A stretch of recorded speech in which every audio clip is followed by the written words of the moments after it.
Everyone, कैसे हो आप सब। उम्मीद करती हूँ आप सब बहुत ही अच्छे होंगे। सुबह 5:30 बजे ही मेरी सुबह हो जाती है। सुबह उठने के बाद नहा धो के फ्रेश होके जो नॉर रोज़ के काम होते हैं उसको करके फिर मैं मंदिर में आ जाती हूँ। मंदिर में कान्हा जी की पूजा करती हूँ। उसके बाद मेरी बेटी उठ गई थी तो बेटी को जाके मैंने दूध दिया।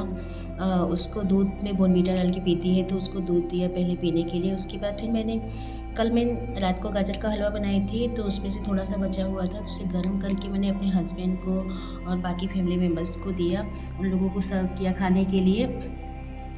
उसके बाद फिर मैं आ गई अपने किचन में। जैसा कि हम हाउसवाइफ का रोज़ का रूटीन होता है किचन में खाना बनाना। किचन में आके मैंने खाना बनाने के पहले मैं आप लोगों को बता दूँ, मुझे प्लांटिंग का बहुत शौक़ है। मुझे पेड़ लगाना बहुत अच्छा लगता है। पता नहीं क्यों मुझे पेड़ों से बहुत प्रेम है।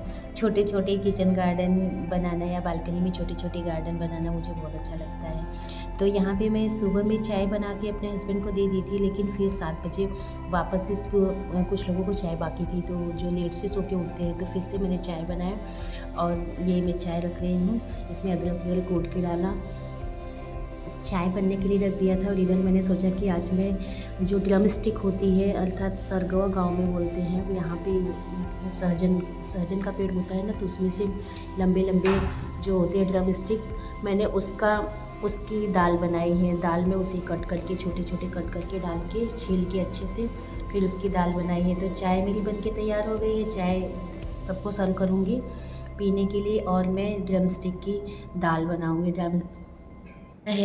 मैं यूपी पीजीटी और साथ में ही नेट की प्रिपरेशन कर रही हूँ। नेट की एग्ज़ाम जून में होने वाली है और टाइम भी ज़्यादा नहीं है, तो अभी तैयारी भी मेरी 2-4 दिन से अच्छे से स्टडी नहीं हो रही थी क्योंकि मुझे फ़ीवर आ रहा था, बॉडी में पेन, और साथ ही साथ मेरे बेटे को भी फ़ीवर हो गया था, उसको भी बॉडी में पेन। अगर बच्चों की तबीयत ख़राब हो जाती है ना तो माँ मतलब इतना सारा बर्डन आ जाता है, घर का सारा काम, अपने को भी वीकनेस सी फील हो रही थी। तो लेकिन फिर भी हमें कुछ अपना केयर तो करना ही पड़ेगा। तो ये मैं इधर दाल रख रही हूँ बनने के लिए। ड्रमस्टिक काट के डाल दी है और दाल चावल एक तरफ रख दिया है और साइड में मैं आटा भी लगा लेती हूँ।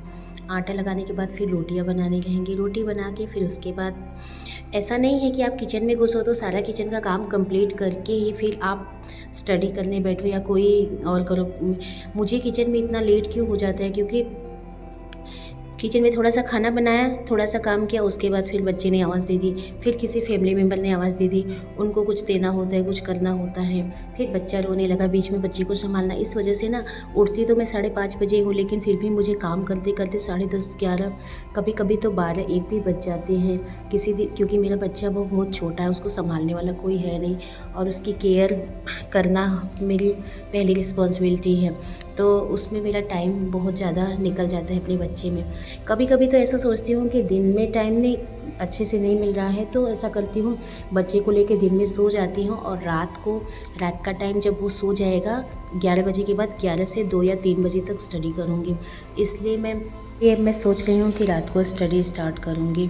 अगर दिन में जब भी टाइम मिलेगा तब तो करूँगी ही, लेकिन रात में तो कन्फर्म है, रात में तो पढ़ना ही है, चाहे कुछ भी हो। भले हमें 3 घंटे का टाइम मिले, रात को टाइम हमें इसलिए मिल जाता है क्योंकि रात को माहौल भी शांत रहता है। जो पढ़ते हैं, मुझे क्या है ना कि अगर पढ़ने बैठो तो 10-10 मिनट पे अगर कोई आवाज़ दे और उठा देना तो मेरा मन नहीं करता। मैं सोचती हूँ कि पढ़ूँ तो 2-3 घंटे कंटिन्यू पढ़ती रहूँ, मतलब बीच में 10-15 मिनट के लिए 10 मिनट के लिए उठूँ भले, लेकिन ऐसा नहीं कि मतलब उठ जाओ फिर उसके बाद घर के काम में लग जाओ, फिर बहुत डिस्टर्बेंस होती है। कभी कभी तो ऐसा लगता है कि छोड़ दो, जाने दो, क्या ज़रूरत है, लेकिन फिर मुझे ऐसा लगता है कि नहीं, छोड़ने के लिए स्टार्ट नहीं किया है। मुझे अपनी अलग पहचान बनानी है, मुझे एक गवर्नमेंट जॉब अचीव करना ही है, चाहे कुछ भी हो। लगी रहूँगी, देखती हूँ। माना कि अगर मुझे गवर्नमेंट जॉब नहीं भी मिलती तो मुझे अनुभव तो मिलेगा, एक्सपीरियंस मिलेगा, मुझे नॉलेज प्राप्त होगा। मुझे पहले नहीं पता था, कितने साल पहले मुझे बीएड के बारे में नहीं पता था, अब बीएड किया तो बीएड के मुझे बारे में सब कुछ पता चला कि बीएड में क्या क्या है, शैक्षणिक मनोविज्ञान क्या है, चाइल्ड डेवलपमेंट क्या है, उसमें अंतर्गत क्या क्या आता है, ये सब पता चला। उसके बाद एमए किया तो एमए में जो मेरा मेन सब्जेक्ट था पॉलिटिकल साइंस, उसमें पता चला कि पॉलिटिकल साइंस में क्या क्या है। हमें थिंकर्स पढ़नी होती है, थीरीज पढ़नी होती है, उसके बाद आईआर पढ़ना पड़ता है, पब्लिक एडमिनिस्ट्रेशन पढ़ना पड़ता है, ये सब पता चला। कॉम्परेटिव पॉलिटिक्स पढ़नी होती है, इंडियन कॉन्स्टिट्यूशन भी पढ़ना होता है। वैसे टॉप हमारा सिलेबस तो बहुत बड़ा है और उसे कंप्लीट करने में बहुत टाइम भी लगेगा, लेकिन अगर हम थोड़ा थोड़ा करके करते रहेंगे तो कभी ना कभी तो सिलेबस कंप्लीट ही हो जाएगा।